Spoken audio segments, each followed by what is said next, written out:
Well, the much-awaited announcement by the Bank of England that it had cut its interest rate by a quarter point for the first time in about 7 or 8 years was quite important. I think not only the rate cut, and that was pretty much expected by the markets, but the significance of the package. It was quite broadly targeted. There'll be government bond purchases, there'll be corporate bond purchases, targeted funding for the banks.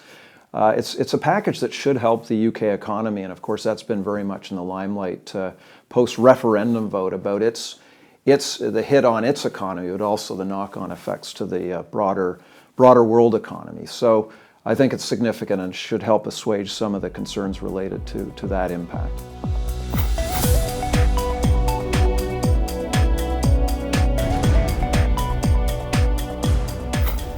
There's a big rally in the UK markets. I think the view is that this is going to help the UK economy. We saw bond yields drop significantly in the UK.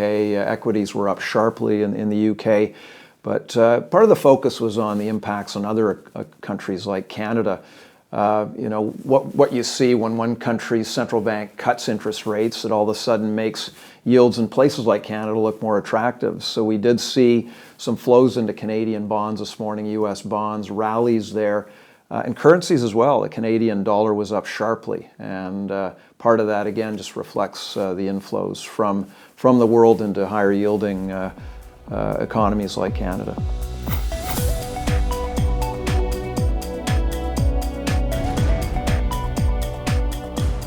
Central bank measures have really been driving markets in recent months. It's led to rallies in equities, it's led to rallies in bond markets, not just in certain parts of the world, but it's been more or less a global phenomenon. There's been a real risk-on type mentality. So I think investors are going to be looking for more of the same. They're going to be looking at other central banks. Who's next? The Bank of Japan, I think come September, will be announcing further easing moves, potentially the ECB shortly thereafter.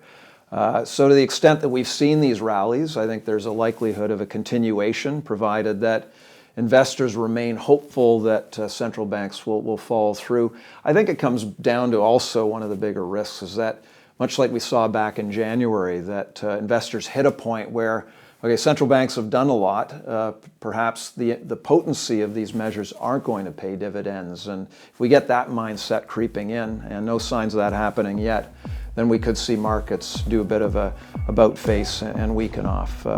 So it's something certainly that we're going to be watching in the coming weeks.